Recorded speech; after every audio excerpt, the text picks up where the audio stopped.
I'm Joseph Hoffman, and this is part 4, the final lesson in my 4-part series on Solfeggietto by CPE Bach. By now, you've learned all the notes and rhythms, we've analyzed the score, so today I'm simply going to share a few insights and tips on practicing and how to play Solfeggietto with artistry. Let's come to the piano to get started. When you're working on a piece that requires a fast tempo, yes, we want the notes to be fast, but we also don't want the notes to be sloppy, uneven, or blurry. Uneven would sound like this.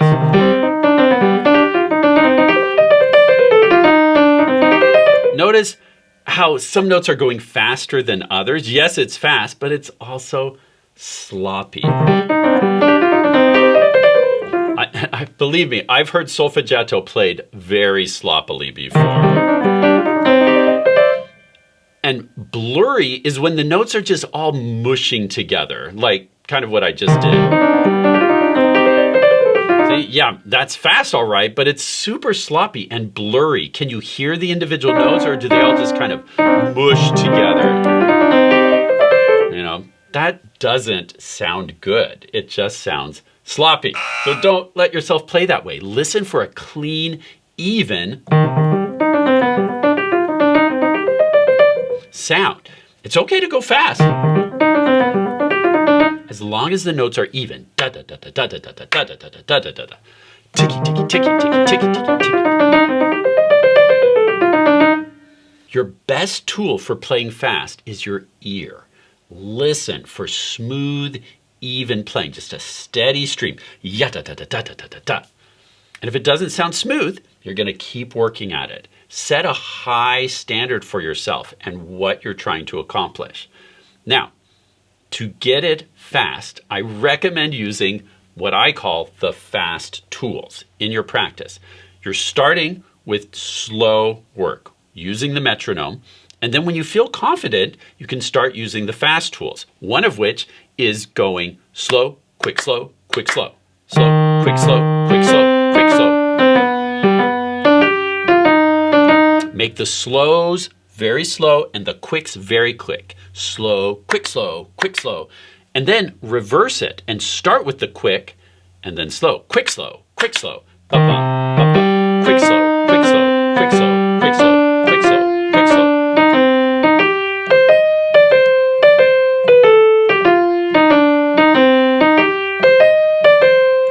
And then try fast fours. So you're going to play 4 notes in a row, 1 ienda, 2 ienda, in a very fast spurt, and listen for very clean, very even, and then relax, 1 ienda. Make sure your hands are relaxed at the end of each fast 4. 2 ienda, relax, 3 ienda, relax, 4 ienda, 1 ienda, 2 ienda, 3 ienda, 4 ienda.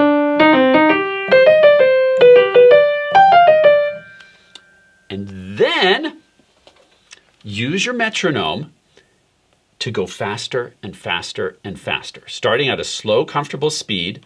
And eventually, once you get to 200 at 1 note per click, you go back to 102 notes per click, speed it up again to 200. Then you can go back to 104 notes per click. And every once in a while, I want you to just challenge yourself to go super fast and just see what happens. If it sounds blurry and sloppy, that's fine. We can go back and fix it. But every once in a while, you want to push yourself and just see what your fingers can do. So I recommend using the fast tools and then use a combination of slow, medium, and fast practice. Use the metronome to find those speeds that work for you, and always be spending extra time on any section that seems especially challenging for you. On a piece this long, it's not very efficient to just play through the whole thing every day lots of times, because if there's one little section that is bumpy, but the rest sounds great, well, it's a waste of time to spend all this time playing through the whole thing. Just jump to the short section that needs extra work, do that a whole bunch of times, then you can go back to practicing the entire piece. And be patient with yourself. Try different metronome speeds. Again, a combination of slow, medium, and fast practice using the fast tools will help you accomplish this fast, light speed that we want.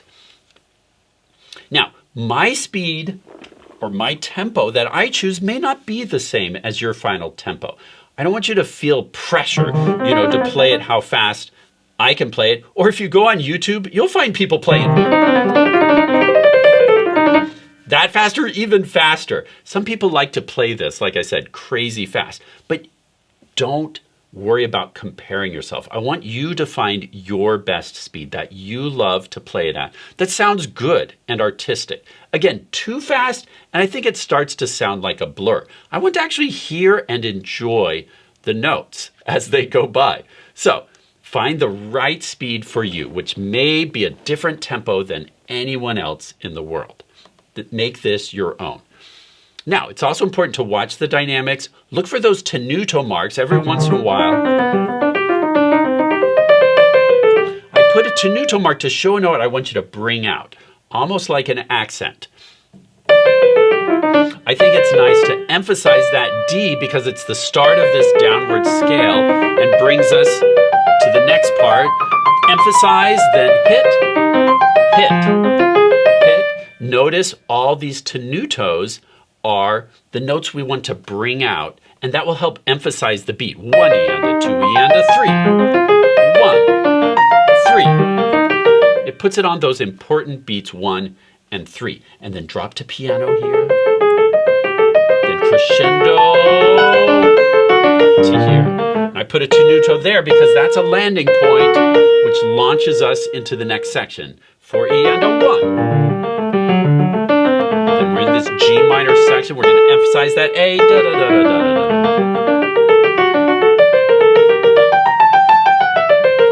Then power. Bring lots of power and passion here. Da, da, da, da, da, da.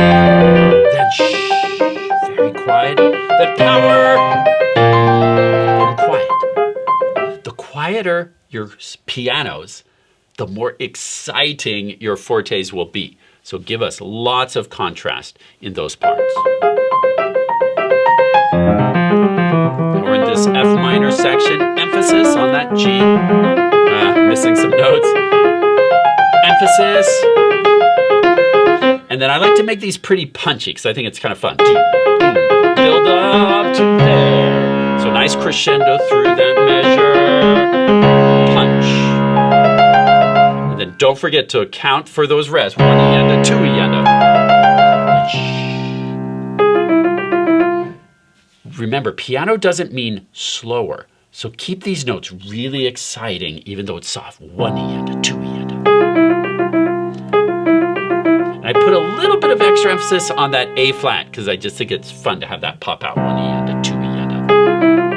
1 E and a. And then suddenly forte again. 1 E and a 2 E and a.